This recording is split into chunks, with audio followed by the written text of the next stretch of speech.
You know that I ran a marathon yesterday, right? The Yorkshire Marathon. And there are three powerful lessons that I learnt from this that I'd like to impart with you today.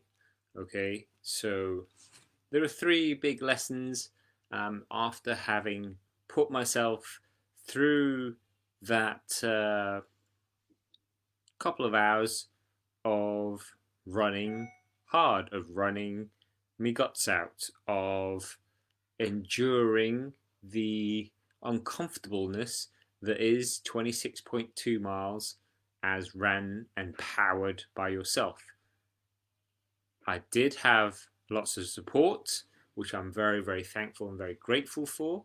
But here are the three biggest lessons that I learned.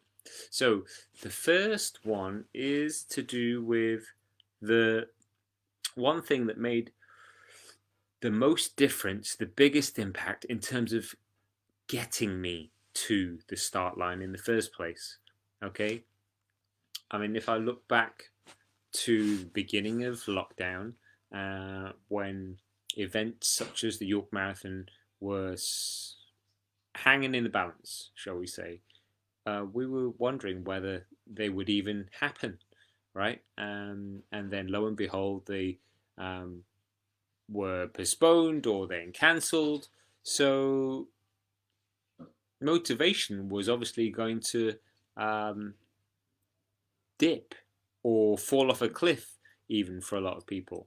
And what I found is this one thing that made the biggest difference to helping me get to the start line was this. Ready? It's accountability. Accountability in terms of being answerable to someone. And in my case, it was being answerable to my girlfriend, or being answerable to my clients, my friends, and my family, right? I declared to them that I was going to run this marathon. It was actually devised. We came up with the idea of running the marathon anyway, doing our own virtual version a few months ago when myself and my fellow trainer Kathy were looking to make the most of her birthday weekend. So it was her birthday weekend this weekend, and we were going to run it together on her birthday. And lo and behold, unfortunately, she got injured, and I was still up for running it. So it was the biggest lesson being the fact that I was accountable, because I declared to Kathy, I declared to all these people that I was going to run it, that made me continue my training, that helped me to keep my motivation up, and ultimately drove me to actually even be at the start line when I said I would, because I was therefore not only going to let other people down, I was going to let myself down as well, in terms of not seeing through what I said I was going to do. So that is probably the biggest lesson, one of the biggest lessons of the three, in terms of the level of accountability that was going to drive me to not only get to the start line in the first place, get my bum out of bed to get ready for this 26.2 mile run, but it was also going to be the catalyst for me finishing it as well, right? It's one thing to go and run however far you want to run off your own back. It's a total other ball game when you know that other people are watching, or in my case, it was other people were literally cycling by me, next to me, helping me, supporting me, cheering me on, making sure that I was okay, right? So that's lesson number one. The accountability really does matter. I bang on about it all the time, about how important it is to have accountability when it comes to improving your own health and fitness, or challenging yourself, or getting to the point where it's like, enough is enough. I need to do something now, otherwise nothing's going to change, right? And you get that leverage, you get that urgency, you get that kick up the arse. Am I allowed to say that? I'm not sure.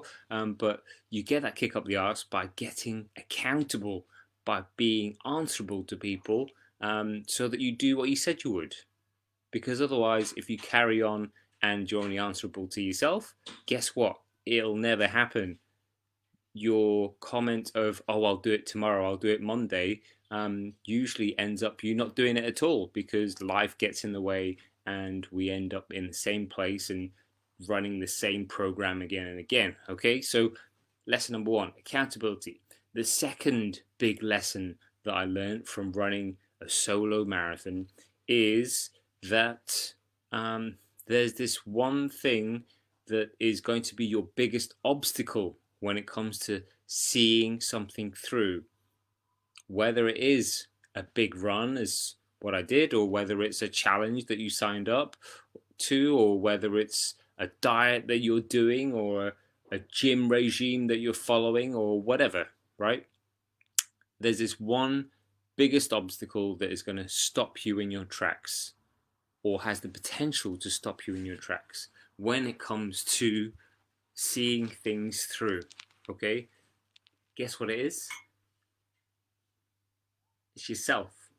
It's your own head. It's that inner voice, that inner Michael talking to yourself. And in my case, it was the voice in my head that was having a good old nibble there whilst I was running along, saying, you could stop now, Mike. No one's watching. There is literally no one around you. You could stop and walk right now. Go on, just have a walk. Just slow down a minute. Just take a breather. And it's that is your biggest obstacle. The voice in your head, and the decision you make or take to either listen to it and agree with it and therefore do what it's telling you to do, or ignoring it, telling him to take a long run off a short pier, which is what I chose to do, which was to quash and drown out that voice in my head that was saying, man, Mike, this is suffering that you're doing. You know, in the latter miles, when it starts getting really hard, that voice was very loud, I'm going to, admit. And that's when I had to drown that voice out that was rearing its ugly head in my ear and, telling me to slow down, telling me to stop, telling me to walk, telling me to give up. Okay, so I drowned him out with music. I drowned him out by talking to the people that were supporting me. I drowned him out by thinking about the people that were waiting for me at the finish line. I drowned him out by ultimately remembering why I was doing this solo marathon. Okay, and it was because I wanted to do it for many reasons. I wanted to do it for myself. I wanted to do it for my clients. I wanted to do it for my own sanity, to have at least ran the marathon distance this year in 2020. I wanted to do it to lead by example to my clients and show them that you can do whatever you set your mind to. And yeah, it pulled me through. I got over that obstacle, the biggest obstacle, and this second lesson that I'm talking about, which is to listen. You can listen to the voice that's in your head, which is going to be the biggest obstacle.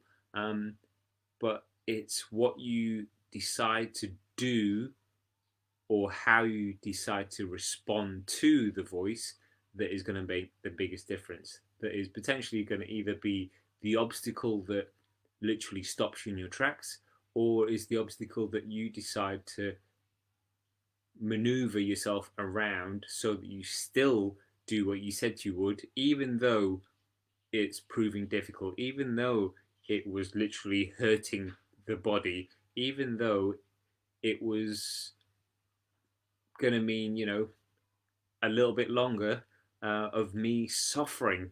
So yeah, that is the second lesson, most powerful lesson I took from running this solo marathon. The first one being how accountability got me to the start line. The second one being how it was all in my head as to whether I was going to finish or not, because there were so many opportunities for me to quit and stop and walk and everything, and I chose not to. Okay, you always have that choice. And the third biggest lesson, which I'm trying to remember now, the third biggest lesson he looks at is, yes, how you have complete control over this one thing on your run. Okay, despite there being so many factors that were out of my control on the day, in terms of the weather, in terms of how many people turned up to support me, or in terms of just things that were out of my control, I wasn't going to be able to do anything about those things. But the one thing that I did have complete control over was how much effort I was willing to put out. And you have complete control over that. There's no 110, 150%. It's like, are you going to be happy with the level of effort that you put in at the end of the day? So it's not so much about the result. It's not so much about the time. It's not so much about the hard numbers at the end of the day. For me, what you have complete control over is your level of effort that you put in. Can you say to yourself, hand on heart, that you put in 100% effort into what you've just done? If you have, and you can be happy with that, then that's what you have complete control over. And that is the third and final lesson that I've learnt from running a solo marathon, in that I can be 100% happy that I gave it 100%. And the result may be different. The actual numbers as to how many hours it took me to run the marathon may be different, is going to be different to how quickly or slowly someone else gets to run it. But I don't care about that. What I care about is how much effort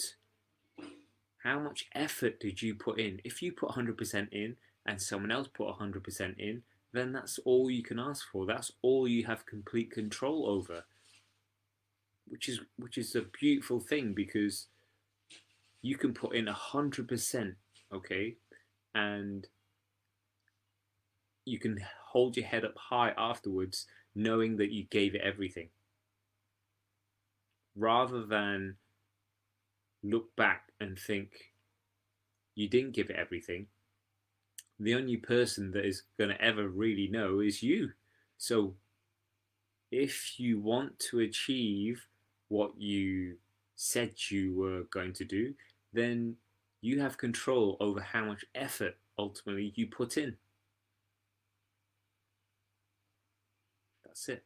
They're the three biggest lessons I've learned from running this solo marathon yesterday. I'm sure there are many more to come, but they have been my three biggest ones. One, that accountability is going to help you, is going to be the one thing that's going to help you to get to the start line of whatever your thing is that you're going to start, and it's going to help you get through it. The second thing is the biggest obstacle is going to be this voice in your head. And the third thing is that you have complete control the majority of the time, like 99% of the time, you have complete control over how much effort you put in. and you can be happy in knowing that you've put in 100% or not. Not 150%, that doesn't exist. It's just whether you know you've laid it all out on the tarmac. You've put in your 100% of doing that thing that you said you would. Okay, so they're my 3 lessons. I'm sure many more are to come. But for now, I think that'll do. See you on the next video.